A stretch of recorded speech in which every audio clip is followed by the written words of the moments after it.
ਆਮ ਲੋਕਾਂ ਨੂੰ ਇੱਥੇ ਆਣ ਕੇ ਮਿਲੇ ਹੋ, ਕਿੱਦਾਂ ਦੇ ਲੋਕ ਲੱਗਦੇ ਨੇ? ਮੈਂ ਅਮਰਜੀਤ ਸਿੰਘ ਔਲਖ, ਅੱਛਾ, ਪਿੰਡ ਨੇਪਾਲ, ਤਹਿਸੀਲ ਅਜਨਾਲਾ, ਡਿਸਟ੍ਰਿਕਟ ਅੰਮ੍ਰਿਤਸਰ। ਮੁਬਾਰਕਾਂ ਕਿ ਲਾਂਘਾ ਜਿਹੜਾ ਦੁਬਾਰਾ ਤੋਂ ਖੁੱਲਾ। ਬਹੁਤ ਬਹੁਤ ਧੰਨਵਾਦ ਹੈ ਜੀ ਦੋਵਾਂ ਸਰਕਾਰਾਂ ਦਾ ਜਿਨ੍ਹਾਂ ਨੇ ਲਾਂਘੇ ਨੂੰ ਦੁਬਾਰਾ ਸ਼ੁਰੂ ਕੀਤਾ। ਔਰ ਇੱਥੇ ਮੁਸਲਿਮ ਭਾਈ ਮਿਲੇ ਨੇ, ਬੜੇ ਪਿਆਰ ਨਾਲ ਸਾਰਾ ਪੁੱਛਦੇ ਆ, ਆਪਣਾ ਪੁਰਾਣਾ ਪਿਛੋਕੜ ਪੁੱਛਦੇ ਆ। ਸਾਨੂੰ ਤਾਂ ਬਹੁਤਾ ਨਹੀਂ ਸੀ ਪਤਾ, ਫਿਰ ਵੀ ਕੁਛ ਮਿਲੇ ਨੇ ਜਿਹੜੇ ਕਿ ਉੱਧਰੋਂ ਸਾਡੇ ਆਏ, ਬਟਾਲੇ ਵੱਲੋਂ ਆਏ ਨੇ, ਉਹ ਸਾਰੇ ਮਿਲੇ ਆ, ਬੜੇ ਖੁਸ਼ ਹੋ ਕੇ ਮਿਲੇ ਆ। ਬਹੁਤ ਲੋਕ ਚੰਗੇ ਆ, ਵਧੀਆ ਨੇ। ਇਸ ਵਕਤ ਜ਼ਮੀਨਾਂ ਆਬਾਦ ਹੋ ਗਈਆਂ ਨੇ, ਬਹੁਤ ਖੁਸ਼ਹਾਲੀ ਆ ਲੋਕਾਂ ਦੇ।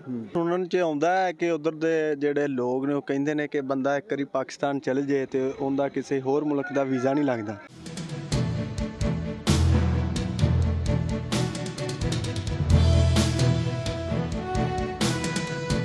जी अस्सलाम वालेकुम, सत श्री अकाल। मैं अंजम गिल इस टाइम मौजूद हाँ गुरुद्वारा दरबार साहब करतारपुर साहब। सो साडे नाल कोई इंडिया तो आए दोस्त ने, उन्हां नाल गलबात करते हैं जी। सत श्री अकाल भाजी। ਸਤਿ ਸ਼੍ਰੀ ਅਕਾਲ ਜੀ। ਸਤਿ ਸ਼੍ਰੀ ਅਕਾਲ। की नाम है ते किहड़े शहर तो आए हो? ਮੇਰਾ ਨਾਮ ਜੀ ਜਤਿੰਦਰ ਸਿੰਘ, ਪਿੰਡ ਮਾਛੀ ਨੰਗਲ, ਤਹਿਸੀਲ ਅਜਨਾਲਾ, ਡਿਸਟ੍ਰਿਕਟ ਅੰਮ੍ਰਿਤਸਰ। अच्छा, कोरीडोर था नहीं लंघ के आए हो या दूसरी साइड तो आए हो? ਨਹੀਂ ਕੋਰੀਡੋਰ ਤੋਂ ਨਹੀਂ ਆਇਆ ਜੀ, क्योंकि उधरों दी भी संगतां आईयां ने पाकिस्तान। ਹਾਂਜੀ ਹਾਂਜੀ ਹਾਂਜੀ। ਗੁਰੂ ਨਾਨਕ ਦੇਵ ਜੀ ਦਾ ਜਨਮ ਦਿਹਾੜਾ ਮਨਾਉਣ ਵਾਸਤੇ ਜਥੇ ਗਏ ਨੇ ਨਨਕਾਣਾ ਸਾਹਿਬ। ਹਾਂਜੀ, तो बहुत मुबारकां कि लांघा ਜਿਹੜਾ ਦੁਬਾਰਾ ਤੋਂ ਖੁੱਲਾ। ਬਹੁਤ ਬਹੁਤ ਧੰਨਵਾਦ ਹੈ ਜੀ ਦੋਵਾਂ ਸਰਕਾਰਾਂ ਦਾ ਜਿਨ੍ਹਾਂ ਨੇ ਲਾਂਘੇ ਨੂੰ ਦੁਬਾਰਾ ਸ਼ੁਰੂ ਕੀਤਾ। ਤੇ ਕਰੋਨਾ ਦੀ ਵਜ੍ਹਾ ਕਰਕੇ ਉਦੋਂ ਬੰਦ ਸੀਗਾ ਤੇ ਕੁਝ ਸਰਕਾਰੀ ਤੋਂ ਉਦੋਂ ਮਗਰੋਂ ਬੜੀ ਖੁਸ਼ੀ ਆ ਸਾਨੂੰ, ਬਹੁਤ ਜ਼ਿਆਦਾ। ਮਤਲਬ ਤਹਿ ਦਿਲੋਂ ਦੋਵਾਂ ਸਰਕਾਰਾਂ ਦਾ ਧੰਨਵਾਦ ਕਰਦੇ ਹਾਂ ਜਦ ਸਾਨੂੰ ਦਰਸ਼ਨ ਦਿਦਾਰੇ ਕਰਨ ਦਾ ਕਰਤਾਰਪੁਰ ਸਾਹਿਬ ਦਾ ਮੌਕਾ ਮਿਲਿਆ ਜੀ। ਤੇ ਕਿੱਦਾਂ ਦੇ ਇੰਤਜ਼ਾਮ ਲੱਗੇ ਇੱਥੇ ਸਰਕਾਰ ਬਹੁਤ ਦੇ? ਬਹੁਤ ਹੀ ਵਧੀਆ ਜੀ। ਦੋਵਾਂ ਪਾਸਿਆਂ ਨੇ ਸਰਹੱਦ ਦੇ ਉੱਤੇ ਬਹੁਤ ਵਧੀਆ ਇੰਤਜ਼ਾਮ ਕੀਤੇ ਹੋਏ ਨੇ। ਉਧਰੋਂ ਲੈ ਕੇ ਤੋਂ ਗੇਟ ਤੱਕ, ਗੇਟ ਤੋਂ ਅੱਗੇ ਜੋ ਵੀ, ਕਿਤੇ ਕੋਈ ਰਸ਼ ਨਹੀਂ ਗਾ, ਕਿਤੇ ਕੁਛ ਨਹੀਂ, ਹਰ ਇੱਕ ਜੀ ਆਇਆਂ ਨੂੰ ਕਹਿ ਰਿਹਾ ਜੀ। ਬਹੁਤ ਵਧੀਆ ਇੰਤਜ਼ਾਮ ਨੇ ਇੱਥੇ। ਗੁਰਦੁਆਰਾ ਸਾਹਿਬ ਦੇ ਵਿੱਚ ਵੀ ਵੇਖਿਆ ਸਾਫ਼ ਸਫਾਈ ਦੇ ਇੰਨੇ ਵਧੀਆ ਪ੍ਰਬੰਧ ਨੇ ਵੀ ਬਹੁਤ ਹੀ ਜ਼ਿਆਦਾ ਧੰਨਵਾਦੀ ਹਾਂ ਪਾਕਿਸਤਾਨ ਗੌਰਮੈਂਟ ਦੇ। ਇਸ ਕਰਕੇ ਖਾਸ ਕਰਕੇ ਕਰਤਾਰਪੁਰ ਸਾਹਿਬ ਦੇ ਜਿਹੜੇ ਇੰਤਜ਼ਾਮ ਇਹਨਾਂ ਨੇ ਕੀਤੇ ਆ ਸਰਕਾਰ ਨੇ। ਆਮ ਲੋਕਾਂ ਨੂੰ ਇੱਥੇ ਆਣ ਕੇ ਮਿਲੇ ਹੋ, ਕਿੱਦਾਂ ਦੇ ਲੋਕ ਲੱਗਦੇ ਨੇ? ਬਹੁਤ ਵਧੀਆ। ਇੰਜ ਲੱਗਦਾ ਕਿ ਬਗਾਨੇ ਆ? ਨਹੀਂ ਜੀ, ਨਹੀਂ ਨਹੀਂ, ਬਹੁਤ ਵਧੀਆ ਮਿਲਾਪੜਾ ਸੁਭਾਅ। ਖੁਸ਼ ਹੋ ਕੇ ਮਿਲਦੇ ਨੇ, ਪੁੱਛਦੇ ਨੇ ਕਿੱਥੋਂ ਆਏ ਹੋ, ਕਿਸੇ ਚੀਜ਼ ਦੀ ਲੋੜ ਆ। ਇਵਨ ਕਿ ਅਸੀਂ ਬਾਜ਼ਾਰ ਗਏ ਆ, ਸਾਨੂੰ ਖਾਣ ਪੀਣ ਵਾਲਿਆਂ ਨੇ ਦੱਸੋ ਕਿਸੇ ਚੀਜ਼ ਦੀ ਜ਼ਰੂਰਤ ਆ। ਬਹੁਤ ਵਧੀਆ ਮਿਲਾਪੜੇ ਸੁਭਾਅ ਦੇ ਲੋਕ ਨੇ ਜੀ। ਤੇ ਕੀ ਜਿਹੜੇ ਲੋਕ ਹਲੇ ਤੱਕ ਆਏ ਨਹੀਂ ਉਹਨਾਂ ਨੂੰ ਕੀ ਮੈਸੇਜ ਦੇਣਾ ਚਾਹੁੰਦੇ? ਮੈਸੇਜ ਤਾਂ ਇਹੀ ਨੇ ਵੀ ਦੋਵਾਂ ਮੁਲਕਾਂ ਦੇ ਵਿੱਚ ਇਸੇ ਤਰ੍ਹਾਂ ਹੀ ਲਾਂਘਾ ਖੁੱਲ੍ਹਿਆ ਰਹੇ ਤੇ ਲੋਕ ਆਉਂਦੇ ਜਾਂਦੇ ਰਹਿਣ ਤੇ ਪਿਆਰ ਵੱਧਦਾ ਰਹੇ ਜੀ ਇਹਨਾਂ ਦਾ ਆਪਸ। ਬਹੁਤ ਸ਼ੁਕਰੀਆ ਭਾਈ ਗੱਲਬਾਤ ਕਰਨੇ। ਦੂਸਰੇ ਭਾਜੀ ਵੀ ਸਾਡੇ ਨਾਲ ਨੇ, ਉਹਨਾਂ ਨਾਲ ਵੀ ਗੱਲਬਾਤ ਕਰਾਂਗੇ। ਸਤਿ ਸ਼੍ਰੀ ਅਕਾਲ ਭਾਜੀ। ਸਤਿ ਸ਼੍ਰੀ ਅਕਾਲ ਜੀ। ਤੁਸੀਂ ਕਿਹੜੀ ਜਗ੍ਹਾ ਤੋਂ ਆਏ ਹੋ ਤੇ ਕੀ ਨਾਂ ਤੁਹਾਡਾ? ਮੈਂ ਅਮਰਜੀਤ ਸਿੰਘ ਔਲਖ, ਅੱਛਾ ਪਿੰਡ ਨੇਪਾਲ, ਤਹਿਸੀਲ ਅਜਨਾਲਾ, ਡਿਸਟ੍ਰਿਕਟ ਅੰਮ੍ਰਿਤਸਰ। ਅੱਛਾ, ਅੰਮ੍ਰਿਤਸਰ ਤੋਂ ਹੀ? ਮੈਂ ਅੰਮ੍ਰਿਤਸਰ। ਮਤਲਬ ਅਸੀਂ ਵੀ ਫਿਰ ਅੰਮ੍ਰਿਤਸਰੀਆਂ ਹੀ ਆ। ਬਿਲਕੁਲ, ਤੁਸੀਂ ਵੀ ਅੰਮ੍ਰਿਤਸਰੀ ਹੋ, ਭਰਾ ਜੇ ਸਾਡੇ ਤੁਸੀਂ। ਤੇ ਭਰਾ ਤੇ ਆਪਾਂ ਹੈ ਹੀ ਆ, ਇਹਦੇ 'ਚ ਤੇ ਸ਼ੱਕ ਕੋਈ ਨਹੀਂ। ਤਾਂ ਤੁਹਾਨੂੰ ਕਿੱਦਾਂ ਦਾ ਲੱਗ ਰਿਹਾ ਪਾਕਿਸਤਾਨ ਆ ਕੇ? ਬਹੁਤ ਵਧੀਆ, ਬਹੁਤ ਵਧੀਆ। ਪਹਿਲੇ ਵੀ ਆਏ ਹੋ ਜਾਂ ਪਹਿਲੀ ਨਹੀਂ ਦਫਾ? ਜੀ, ਮੈਂ ਪਹਿਲੀ ਵਾਰੀ ਆਇਆ।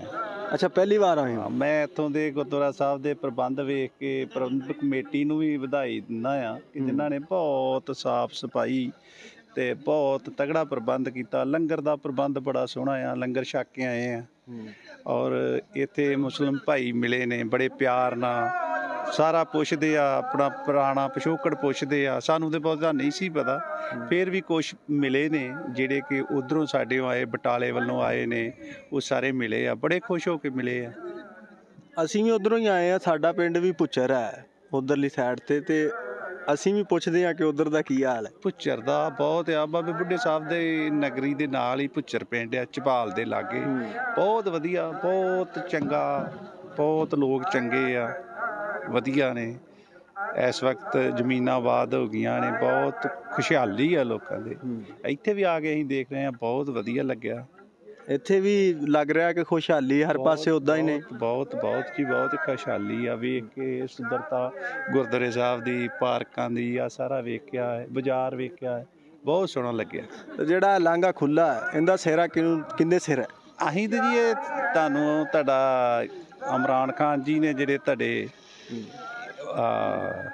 ਪ੍ਰਬੰਧਕ ਜੋ ਵੀ ਆ, ਤੁਹਾਡੀ ਸਰਕਾਰ ਦਾ ਤੇ ਜਿਸ ਤਰ੍ਹਾਂ ਸਾਡੇ ਮੁੱਖ ਮੰਤਰੀ ਆ, ਸਾਡੇ ਸਿੱਧੂ ਸਾਹਿਬ ਦੇ ਮਿੱਤਰ ਨੇ, ਕਾਫੀ ਸਿੱਧੂ ਸਾਹਿਬ ਨੇ ਮਿਹਨਤ ਕੀਤੀ, ਬਾਕੀ ਸਰਕਾਰ ਨੇ ਵੀ, ਤਾਂ ਬਹੁਤ ਵਧੀਆ ਹੋਇਆ ਲੋਕਾਂ ਨੂੰ ਦਰਸ਼ਨ ਕਰਨ ਦਾ ਜਿਹੜਾ ਮੌਕਾ ਮਿਲ ਰਿਹਾ। ਸੋਚਿਆ ਵੀ ਨਹੀਂ ਕਿ ਬਾਬੇ ਦੇ ਦਰ ਦੇ ਜਾ ਕੇ ਕਦੀ ਦਰਸ਼ਨ ਕਰਾਂਗੇ, ਪਰ ਬਹੁਤ ਮਿਹਰਬਾਨੀ ਦੋ ਸਰਕਾਰਾਂ ਦੀ ਕਿ ਸਾਨੂੰ ਦਰਸ਼ਨ ਦਿਦਾਰੇ ਕਰਵਾਤੇ ਆ। ਅਸੀਂ ਧੰਨਵਾਦੀ ਆ ਦੋਵਾਂ ਸਰਕਾਰਾਂ ਦੇ।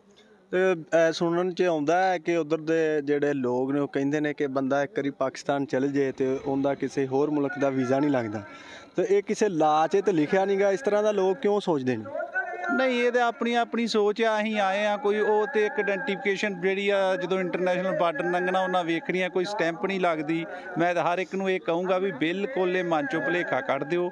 ਪਾਸਪੋਰਟ ਤੇ ਕੋਈ ਸਟੈਂਪ ਨਹੀਂ ਲੱਗਦੀ, ਕੁਛ ਨਹੀਂ ਆ। ਉਹ ਤੇ ਤੁਹਾਡੀ ਇੱਕ ਵੈਰੀਫਿਕੇਸ਼ਨ ਆ ਕਿ ਤੁਸੀਂ ਇੰਡੀਆ ਤੋਂ ਆਏ ਹੋ, ਉਹਨਾਂ ਚੈੱਕ ਕਰਨਾ ਵਾ। ਬਾਕੀ ਅਸੀਂ ਆਏ ਆ, ਸਾਰੇ ਇਮੀਗ੍ਰੇਸ਼ਨ ਵਾਲੇ ਆ, ਜਿੰਨੇ ਭਾਈ ਨੇ ਬੜਾ ਜ਼ਿਆਦਾ ਸਤਿਕਾਰ ਕਰਦੇ ਆਉਂਦੇ ਆ, ਸਤਿ ਸ਼੍ਰੀ ਅਕਾਲ ਬੁਲਾਉਂਦੇ, ਤੇ ਬਹੁਤ ਚੰਗਾ ਲੱਗਿਆ ਮੈਨੂੰ ਤੇ ਬਹੁਤ ਦੋਵਾਂ ਪਾਸਿਆਂ ਦੇ ਲੋਕਾਂ ਨੂੰ ਕੀ ਮੈਸੇਜ ਦੇਣਾ ਚਾਹੁੰਦੇ ਹੋ? ਕੋਈ ਇੱਕ ਗੱਲ ਜਿਹੜੀ ਅਸੀਂ ਯੂਥ ਨੂੰ ਖਾਸ ਕਰਕੇ, ਅਸੀਂ ਯੂਥ ਨੂੰ ਤੇ ਇਹੀ ਕਵਾਂਗੇ ਵੀ ਭਾਈ ਕੋਈ ਵਹਿਮ ਭਰਮ ਨਹੀਂ ਪਾਲਣਾ ਚਾਹੀਦਾ। ਦੋਵਾਂ ਮੁਲਕਾਂ ਦੇ ਲੋਕ ਬੜੇ ਸਿਆਣੇ ਚੰਗੇ ਨੇ, ਰਲ ਮਿਲ ਕੇ ਰਹੋ। ਚਲੋ ਜੀ, ਬਹੁਤ ਸ਼ੁਕਰੀਆ ਗੱਲਬਾਤ ਕਰਨ ਲਈ। ਧੰਨਵਾਦ। ਅਬਰਾਖਾ ਜੀ, ਮਿਲਦੇ ਆ ਕਿਸੇ ਨਵੇਂ ਪ੍ਰੋਗਰਾਮ ਦੇ ਨਾਲ।